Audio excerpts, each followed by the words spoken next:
여호와의 영광이 나타나고 모든 육체가 그것을 함께 보리라. 이는 여호와의 입이 말씀하셨느니라. 베들레헴 에브라다야, 너는 유다 족속 중에 작을지라도 이스라엘을 다스릴 자가 내게서 내게로 나올 것이라. 그의 근본은 상고에 영원히 있느니라. 이는 한 아기가 우리에게 낳고 한 아들을 우리에게 주신 바 되었는데 그의 어깨에는 장사를 메었고 그의 이름은 기무자라. 모사라. 전능하신 하나님이시라.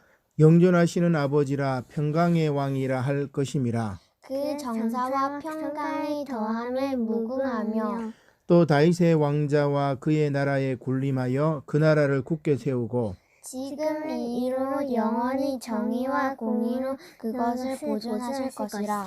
천사가 이르되 무서워하지 말라. 보라, 내가 온 백성에게 미칠 큰 기쁨의 좋은 소식을 너희에게 전하노라. 오늘 다윗의 동네에 너희를 위하여 구주가 나셨으니 곧 그리스도 주시니라. 아멘. 나는 전능하신 아버지 하나님, 천지의 창조주를 믿습니다. 나는 그의 유일하신 아들, 우리 주 예수 그리스도를 믿습니다. 그는 성령으로 잉태되어 동정녀 마리아에게서 나시고 본디오 빌라도에게 고난을 받아 십자가에 못 박혀 죽으시고 장사된 지 사흘 만에 죽은 자 가운데서 다시 살아나셨으며 하늘에 오르시어 전능하신 아버지 하나님 우편에 앉아 계시다가 거기로부터 살아있는 자와 죽은 자를 심판하러 오십니다. 나는 성령을 믿으며 거룩한 공교회와 성도의 교제와 죄를 용서받는 것과 몸의 부활과 영생을 믿습니다. 아멘.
오늘은 아기 예수께서 태어나신 성탄절입니다. 우리 옆 사람들과 인사하겠습니다. 메리 크리스마스. 높은 곳에서는 하나님께 영광이요 땅에서는 사람들 중에 평화로다. 아멘.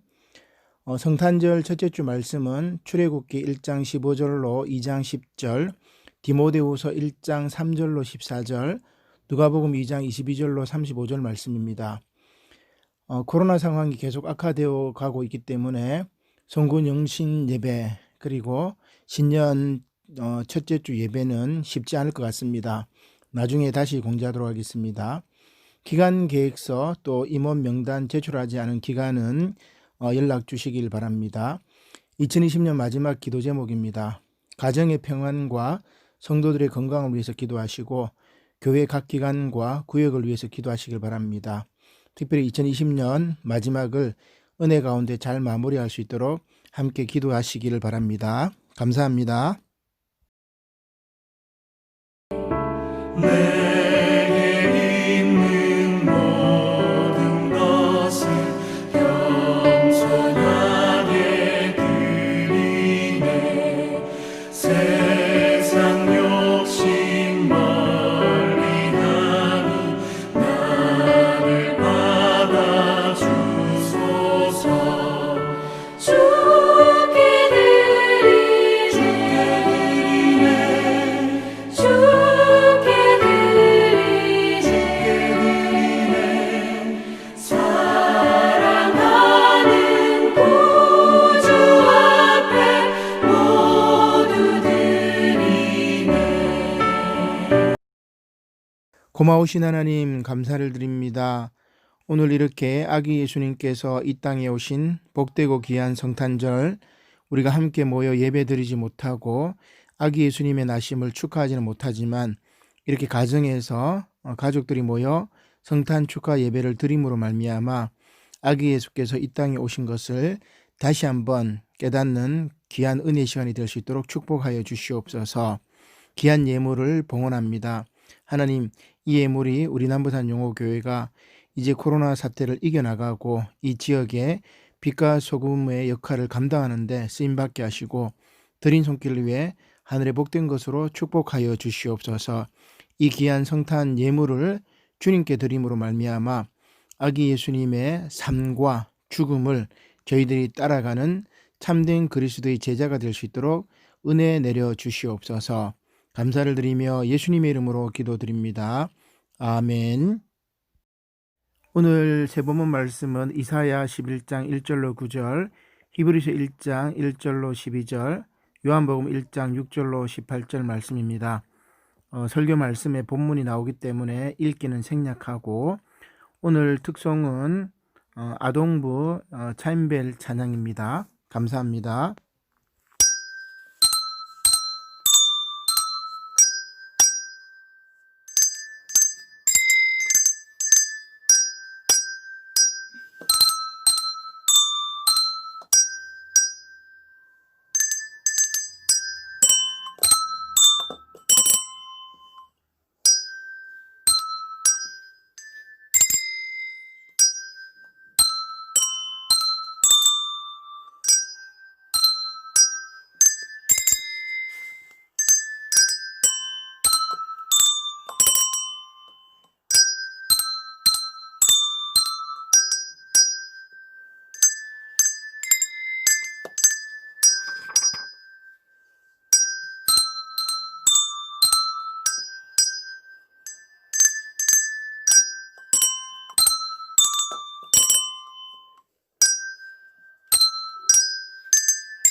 할렐루야. 오늘은 아기 예수님께서 이 땅에 오신 기쁜 성탄입니다. 비록 비대면 예배로 가정에서 온라인으로 예배를 드리지만 성탄의 기쁨이 여러분들 가정에 가득 차 넘치시기를 기도합니다. 특별히 이번 성탄은 여러 가지로 생각할 것이 많습니다. 사상 최초로 비대면 성탄 예배이자 성탄 축하를 함께 모여서 하지 못하는 성탄절입니다. 그럼에도 불구하고 가족들끼리 모여 조심스럽게 구주 예수 나심을 기뻐하며 축하하시기를 바랍니다. 아마도 이렇게 조용하고 또 가족끼리 단란하게 모여 예배드리고 축하하는 것이 성탄절의 원래 의미인 것 같기도 합니다. 왜냐하면 아기 예수께서 처음 이 땅에 오셨을 때도 그랬습니다. 언제부터인가 성탄절이 연말 분위기와 맞물려 화려한 놀이와 축제의 날로 변질되었는데, 본래 성탄은 이 땅에 누일 곳이 없어 말구 위에 오신 아기 예수님을 요셉과 마리아 그리고 마구간의 짐승들만의 작지만 큰 기쁨의 날이었기 때문입니다. 오늘 가정에서 비대면 온라인으로 성탄 예배를 드리는 저와 여러분들의 가정에도 이렇게 작지만 큰 기쁨이 임하시기를 우리 주 예수 그리스도 이름으로 간절히 축원합니다. 지난주 우리가 대림절 넷째 주일 말씀을 통해서 아기 예수님께서 오셔서 만드실 더 나은 본향, 곧 아버지의 땅 하나님의 나라를 예수님 전에 와서 준비하는 손길들을 살펴보았습니다. 대표적인 인물이 바로 세례 요한이었죠. 자비로우신 주님, 야훼라는 뜻을 가진 세례 요한이 주님의 길, 곧 하나님 나라를 예비하는 예비자였던 것을 보았습니다. 그리고 요한은 이사야 선지자가 예언했던 광야에서 외치는 자의 소리였습니다. 아름다운 소식을 전했던 말하는 자의 소리입니다. 따라서 우리는 아름답고 기쁜 소식, 곧 복음을 예수 그리스도로 말미암아 듣고 보고 만진 바 되었기 때문에 기뻐하고 관용하며 기도와 간구와 감사의 삶을 살아야 된다고 그렇게 말씀드렸습니다. 오늘 성탄절 세보문 말씀은 드디어 아기 예수께서 탄생하시어 새로운 하늘의 질서를 펼치시는 말씀입니다. 그런데 예수님께서 이 땅, 곧 자신이 지으신 세계 자기 땅에 오셨지만 자기 백성들은 영접하지 않았습니다. 독생자 예수 그리스도의 은혜와 진리를 받아들이지 않은 것입니다. 왜냐하면 예수님의 탄생은 모든 이들에게 기쁨의 소식이 아니었던 것입니다. 그 결과 이 땅에 오신 예수님은 자기 백성들에 의해 십자가에 못 박혀 죽으십니다. 지금 성탄을 축하하고 있지만 우리는 정말 평화와 정의와 생명의 주님이신 아기 예수님을 바라고 있는 것일까요? 초유의 비대면 온라인 성탄 가정 예배를 맞아 잠시 회개하며 생각해 봅니다. 말씀을 보겠습니다. 먼저 구약 말씀부터 보겠습니다. 이새의 줄기에서 나신 아기 예수께서 오셔서 만드실 새로운 세상에 관하여 잘 말씀해 주고 있습니다. 이사야 11장 1절 1절 말씀부터 보겠습니다. 이새의 줄기에서 한 싹이 나며 그 뿌리에서 한 가지가 나서 결실할 것이요 그의 위에 여호와의 영 곧 지혜와 총명의 영이요 모략과 재능의 영이요 지식과 여호와를 경외하는 영이 강림하시리니 그가 여호와를 경외함으로 즐거움을 삼을 것이며 그의 눈에 보이는 대로 심판하지 아니하며 그의 귀에 들리는 대로 판단하지 아니하며 공의로 가난한 자를 심판하며 정직으로 세상에 겸손한 자를 판단할 것이며 그의 입의 막대기로 세상을 치며 그의 입술의 기운으로 악인을 죽일 것이며 공의로 그의 허리띠를 삼으며 성실로 그의 몸에 띠를 삼으리라. 아멘. 이렇게 아기 예수께서 만드실 새로운 세상은 공의로 가난한 자를 심판하며 정직으로 세상에 겸손한 자를 판단하시는 나라라고 말씀하고 있습니다. 이러한 아기 예수께서 오신 성탄의 기쁨은 동물들에게도 기쁨입니다. 물론 이것은 상징적으로 강자와 약자가 모두 함께 하나가 되어 뒹구는 새로운 세상에 대한 말씀이기도 합니다. 말씀을 보겠습니다. 이사야 11장 6절의 말씀이지요. 그때에 이리가 어린 양과 함께 살며 표범이 어린 염소와 함께 누우며 송아지와 어린 사자와 살진 짐승이 함께 있어 어린 아이에게 끌리며 암소와 곰이 함께 먹으며 그것들의 새끼가 함께 엎드리며 사자가 소처럼 풀을 먹을 것이며 젖 먹는 아이가 독사의 구멍에서 장난하며 젖된 어린아이가 독사의 굴에 손을 넣을 것이라. 아멘. 강자인 사자가 약자인 소의 음식인 풀을 먹는 것, 이것은 다른 사람의 입장에서 생각하는 역지사지와 또 다른 사람의 감정에서 판단하는 역지감지를 넘어서 다른 사람이 먹는 음식을 먹는 역지식지의 단계입니다. 하늘의 질서는 바로 이렇게 다른 사람을, 즉 타자를 공감하는 데서부터 시작되는 것이죠. 따라서 서로가 서로에게 해가 되지 않고 상하게 하지 않는 그런 세상인 것입니다. 이러한 새로운 세상에서는 다른 사람을 이해하고 공감하는 것을 넘어 하나님을 아는 지식이 세상에 충만할 것입니다. 이사야 선지자도 이렇게 결론을 내리지요. 이사야 11장 9절의 말씀입니다. 내 거룩한 산 모든 곳에서 해됨도 없고 상함도 없을 것이니 이는 물이 바다를 덮음 같이 여호와를 아는 지식이 세상에 충만할 것임이니라. 아멘. 이렇게 여호와를 아는 지식이 세상에 충만하였지만은 그 지식을 받아들인 사람이 있는 반면에 받아들이지 않는 사람도 있습니다. 왜냐하면 여호와 하나님께서 보내신 독생자 예수 그리스도 곧 하나님을 아는 지식인 그 아기 예수님을 받아들이지 않는 사람들이 있기 때문입니다.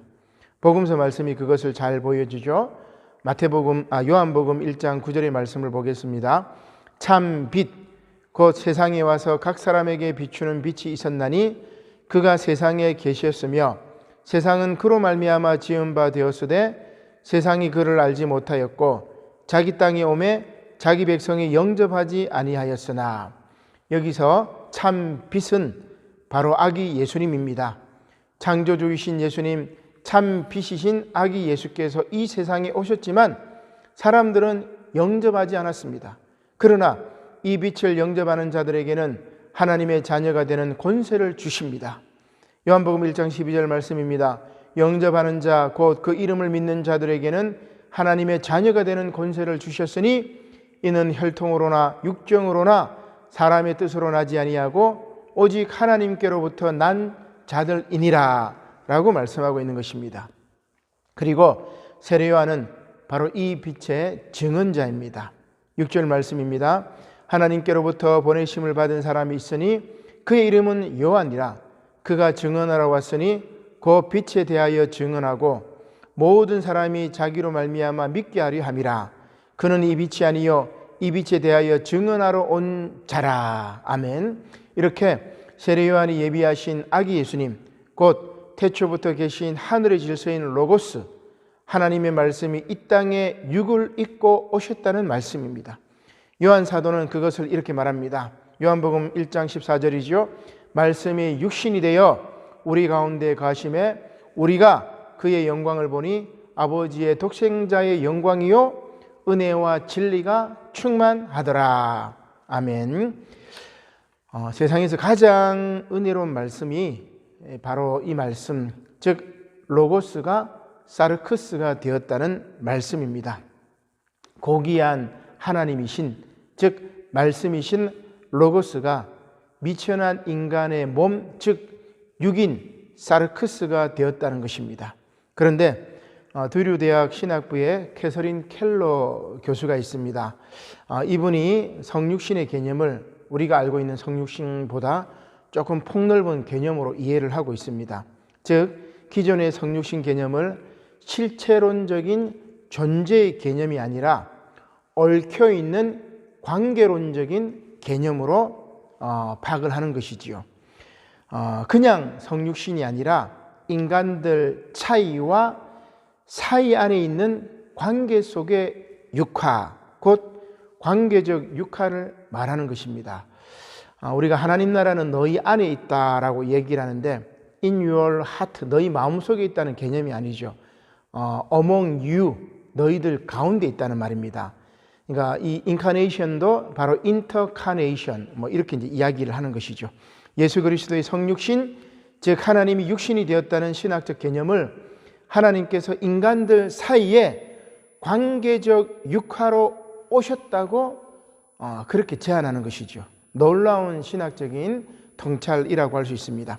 이것은 말씀이 육신이 되었다라는 의미가 말씀이 특정 육체성을 구현했다는 말이 아니라 하나님이 인간들과의 관계로 진입하셔서 인간들과 관계를 맺고 관계를 이루시고 완성하신다는 그런 의미입니다. 가령 어떤 존재이든지 그 존재는 단순한 존재가 아닙니다. 다수성으로 존재합니다. 그래서 한두 마디의 말로 그 존재를 규정하거나 정의할 수 없다는 그런 이야기죠. 이것은 관계를 구성할 때도 마찬가지입니다. 쉽게 비유하자면 이렇습니다. 최근 예능에 본캐, 부캐라는 말이 있습니다. 말 그대로 본캐는 연예인들이 주로 사용하는 주 캐릭터, 본래 캐릭터를 본캐라고 이야기를 하죠. 그리고 부캐는 새로 만들어 사용하는 두 번째 혹은 세 번째 캐릭터를 말합니다. 우리가 잘 아는 MC 유재석이 지미유 혹은 유 드래곤으로 불리는 것이 바로 그 예입니다. 따라서 본캐와 부캐 등 다수성으로 구성되는 우리 인간을 단순하게 하나의 캐릭터로 정형화하면 안 된다는 것이죠. 다시 켈러 교수의 이야기로 돌아가 보겠습니다. 켈러 교수는 이렇게 이야기합니다. 내가 알고 있는 그 사람의 모습이 그 사람의 존재 전체가 아닌 것이다. 즉 다수성은 모든 존재가 단순하고 명확한 관계로 확립되는 것이 아니라 처음부터 얽혀 있음을 말하며, 그렇기 때문에 모든 존재는 신비의 관점으로 이해되어야 한다. 즉 저 사람 혹은 존재는 내가 알고 있는 모습 그 이상의 복잡하고 다양한 모습과 관계를 품고 있다는 것을 받아들여야 한다는 그런 이야기입니다. 로고스와 사르크스의 영역 이론론을 뒤집는 인간 해방의 선언을 육들의 관계성으로 좀 더 구체화하고 세분화시킨 것이죠. 여기서 육들의 관계성은 조금 더 구체적으로 성별과 성적 정체성을 불문하고 인간의 생존과 건강한 삶을 위해 연대하고 헌신하는 모든 이들을 말합니다. 이렇게 켈러 교수는 성육신의 개념을 서로가 서로 사이에 있는 차이와 그 간격을 의식하면서 한 몸의 행위 주체성을 인식할 수 있는 공동체 혹은 집단체의 개념으로 인터카네이션을 말했던 것입니다. 관계적 성육신, 관계적 육한을 말했던 것이죠. 아무튼 사도 요한은 그 인터카네이션을 이 땅에 오셔서 구현할 로고스이신 예수님에 관해 이렇게 증언하고 있습니다. 요한복음 1장 15절 말씀이죠. 요한이 그에 대하여 증언하여 외쳐 이르되 내가 전에 말하기를 내 뒤에 오시는 이가 나보다 앞선 것은 나보다 먼저 계심이라 한 것이 이 사람을 가르킴이라 하니라. 아멘. 그리고 사도 요한은 이러한 인터카네이션의 속뜻을 은혜와 진리로 풀어주는 것이죠. 요한복음 1장 16절 말씀입니다. 우리가 다 그의 충만한 데서 받으니 은혜 위에 은혜로라. 율법은 모세로 말미암아 주어진 것이요 은혜와 진리는 예수 그리스도로 말미암아 온 것이라. 본래 하나님을 본 사람이 없으되 아버지 품속에 있는 독생하신 하나님이 나타내셨느니라. 아멘. 은혜와 진리, 은혜 위에 은혜이신 예수 그리스도께서 이 땅에 오셨습니다. 그러나 당시 예수님을 따른다는 사람들은 다시 모세의 율법 종교인 유대교로 돌아가려고 합니다. 왜냐하면 기독교에 대한 유대교와 로마의 핍박이 본격적으로 시작되었기 때문입니다. 따라서 오늘 서신서 히브리서 본문 말씀이 바로 그러한 상황 속에서 주신 말씀이죠. 먼저 히브리서 기자는 유대교에서 기독교로 개종한 많은 유대인 성도들이 핍박을 피해서 다시 유대교로 돌아가려는 것에 대해서 그러지 말라고 권면합니다. 환난과 핍박을 경험하며 신앙을 저버리는 이들에게 참된 신앙으로 그리스도 안에서 더욱 성숙한 단계로 정진해 나아가라고 공고하고 있는 것이죠. 그 공고의 핵심이 바로 유대교보다 더 뛰어나신 그리스도의 우월성입니다. 따라서 그 당시 천사를 숭배하는 이들에게 그리스도께서 천사들보다 더 뛰어나신 이유도 설명하고 있습니다. 왜냐하면 천사들이 그리스도이신 예수님을 섬기기 때문이죠. 오늘 본문 말씀이 그것을 잘 설명해 줍니다. 히브리서 1장 5절로 8절 말씀, 우리가 말씀 화면에 나오니까 잘 보면서 같이 보도록 하겠습니다. 그가 천사보다 훨씬 뛰어남은 그들보다 더욱 아름다운 이름을 기업으로 얻으심이니 하나님께서 어느 때에 천사 중 누구에게 너는 내 아들이라 오늘 내가 너를 낳았다 하셨으며 또 다시 나는 그에게 아버지가 되고 그는 내게 아들이 되리라 하셨느냐. 또 그가 맏아들을 이끌어 세상에 다시 들어오게 하실 때에 하나님의 모든 천사들은 그에게 경배할지어다 말씀하시며 또 천사들에 관하여는 그는 그의 천사들을 바람으로 그의 사역자들을 불꽃으로 삼으시느니라 하셨으되 아들에 관하여는 하나님이여 주의 보좌는 영영하며 주의 나라의 규는 공평한 규이니이다. 아멘. 여기 이제 마지막 절에 보니까 공평한 규가 나오죠. 문자적으로는 정의의 지팡이라고 이야기할 수 있습니다. 곧 주님의 통치는 정의로운 통치라는 말씀이죠. 나아가 히브리서 기자는 그리스도께서 모세보다 뛰어나신 이유도 설명하고 있습니다. 모세는 해마다 속죄의 희생 제사를 드리라고 했지만 그리스도의 십자가 희생 제사는 단 한 번의 완전한 제사가 되었기 때문이라고 소개합니다. 물론 율법보다 뛰어나신 이유도 설명하는데 예수님께서는 모세 율법 곧 구약보다 더 나은 새 언약 신약을 세우셨기 때문이라고 말씀하고 있습니다. 결국 유대교에서는 많은 것을 잃고 그리스도 안에서는 많은 것을 얻게 된다고 이야기하고 있는 것이죠. 히브리서 기자는 마지막으로 이렇게 이야기를 합니다.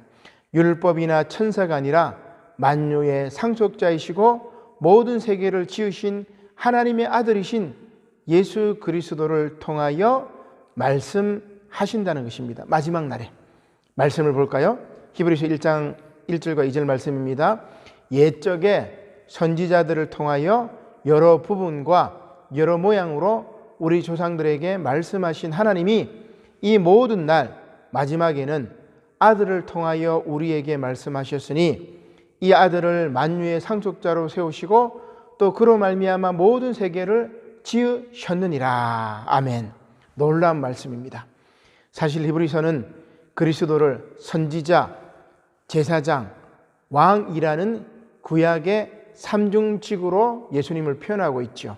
또한 그리스도는 이전에 어떤 사람보다 우월하시며 최고의 희생을 치르시고 최고의 제사장직을 수행하시며 최고의 언약을 제시한 분으로 소개하고 있습니다. 따라서 그리스도는 하나님의 영광의 광채가 되시며 심판주가 되시는 것입니다. 오늘 본문 말씀은 그것을 이렇게 표현하고 있습니다. 히브리서 1장 3절의 말씀이지요. 이는 하나님의 영광의 강체시요 그 본체의 형상이시라. 그의 능력의 말씀으로 만물을 붙드시며 죄를 정결하게 하는 일을 하시고 높은 곳에 계신 지극히 크신 이의 우편에 앉으셨느니라. 아멘. 사랑하는 성도 여러분, 우리는 지난 4주간의 대림절기를 맞아 아기 예수께서 오셔서 만드실 새로운 세상을 살펴보았습니다. 사실 영원한 하늘 본향인 하나님 나라, 곧 하늘의 질서가 지금 이 땅에는 필요한 것이죠. 오늘 히브리서 본문 말씀도 그 결론으로 이렇게 말씀하고 있습니다. 히브리서 1장 9절로 12절 말씀입니다.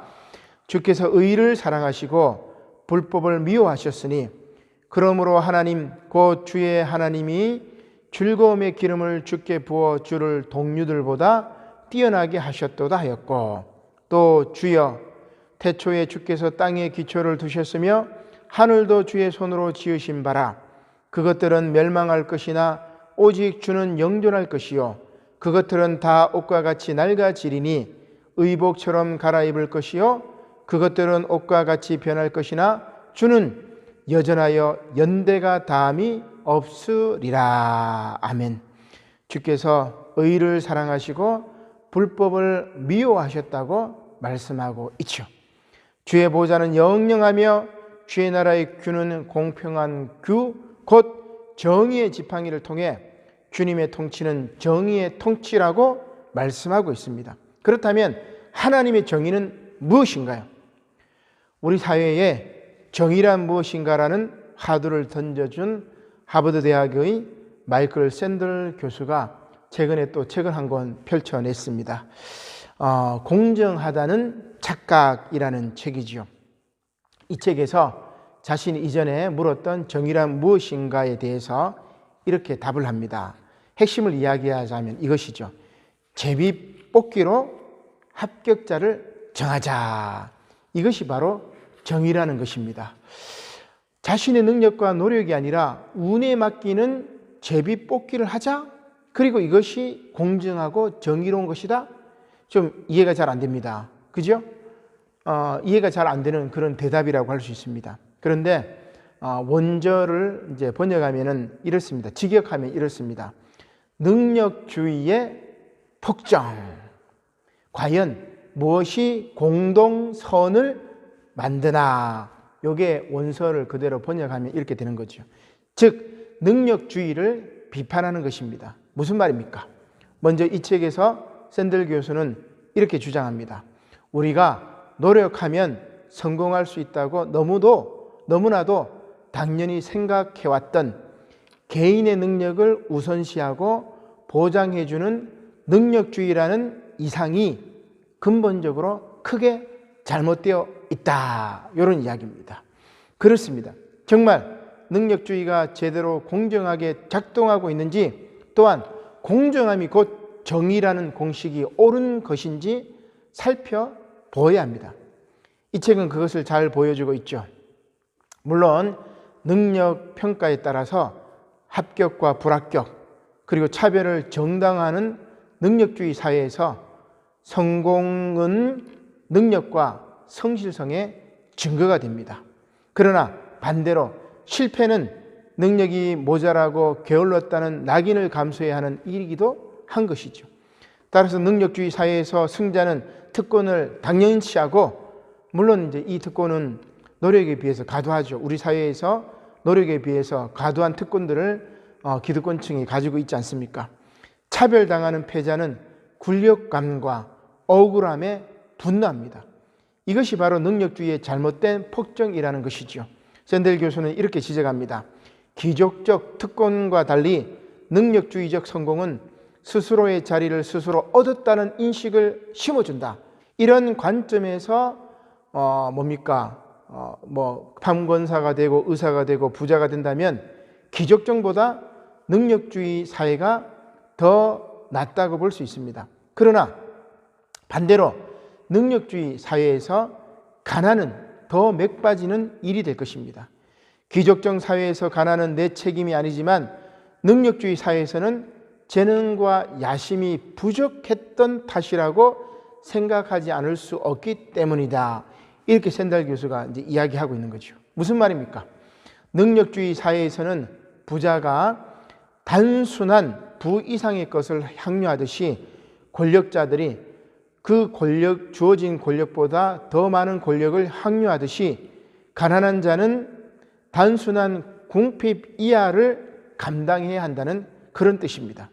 그것은 바로 모멸과 절망입니다. 따라서 샌들 교수는 이렇게 고발합니다. 능력주의가 부자에게는 오만을, 빈자에게는 절망을 주는 방식으로 쌍방향 폭정을 저지르며 민주주의 공동체를 황폐하게 만들고 있다.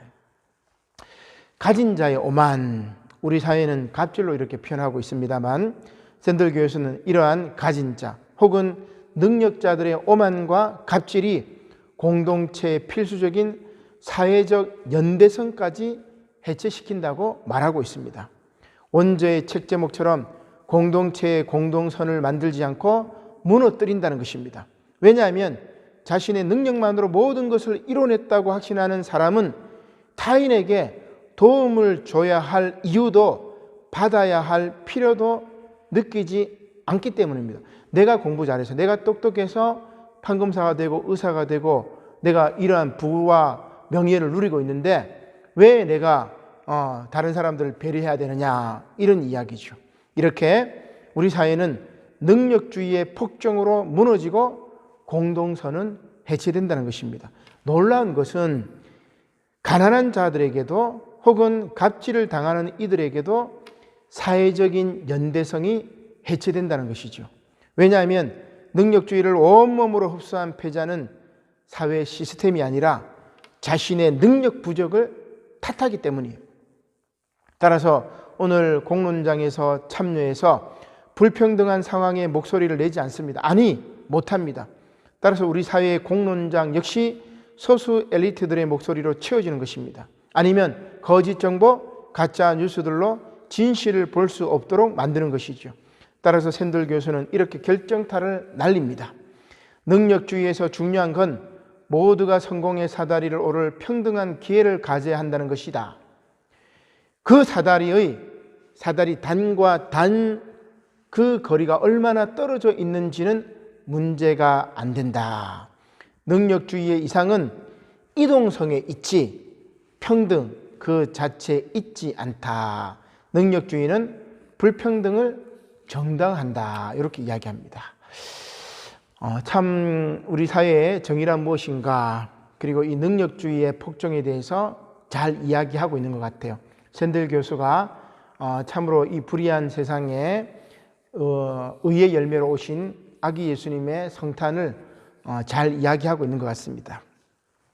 사랑하는 성도 여러분, 아기 예수께서 오셔서 선포한 하나님 나라, 곧 정의와 평등의 하늘 질서는 이러한 능력주의의 세계, 곧 땅의 질서가 아닙니다. 각자가 각자의 자리에서 최선을 다하면 모두가 승자가 되는 그런 사회. 루이스 캐롤의 어른을 위한 동화책이 있죠. 이상한 나라의 앨리스라는 책입니다.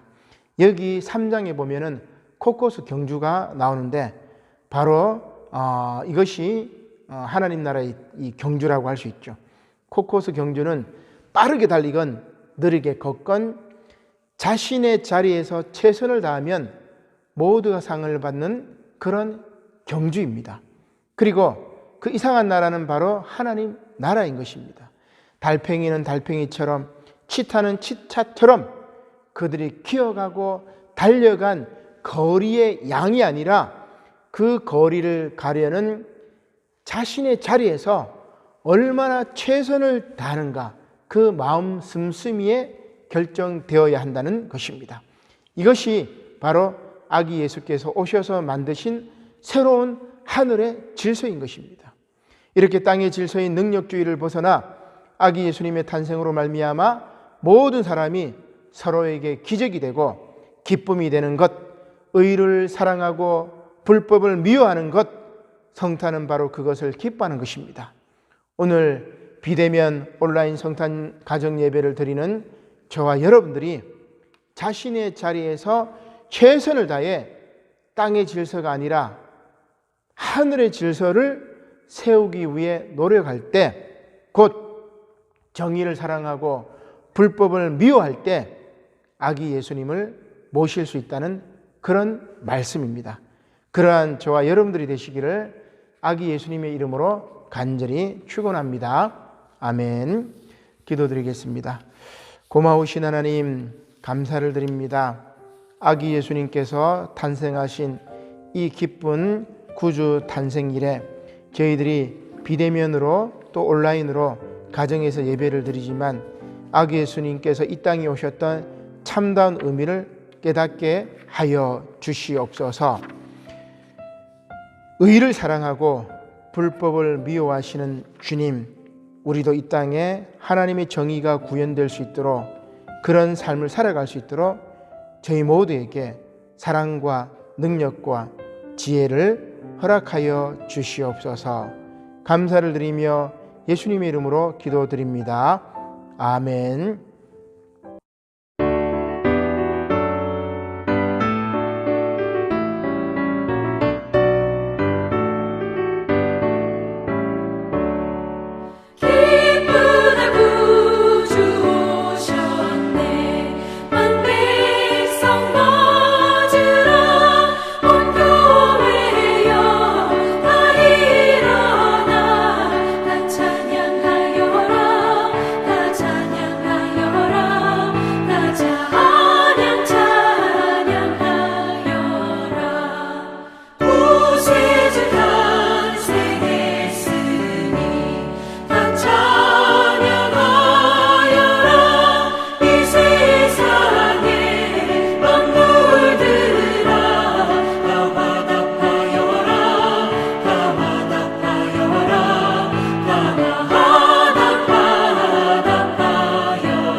하늘에 계신 우리 아버지, 아버지의 이름을 거룩하게 하시며 아버지의 나라가 오게 하시며 아버지의 뜻이 하늘에서와 같이 땅에서도 이루어지게 하소서.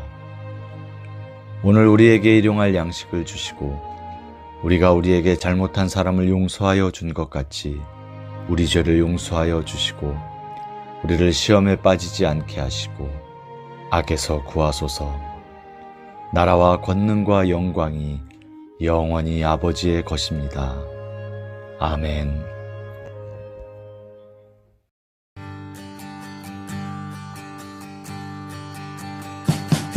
We wish you a Merry Christmas. We wish you a Merry Christmas. We wish you a Merry Christmas and a Happy New Year. The tidings we bring to you and your kid. We wish you a Merry Christmas and a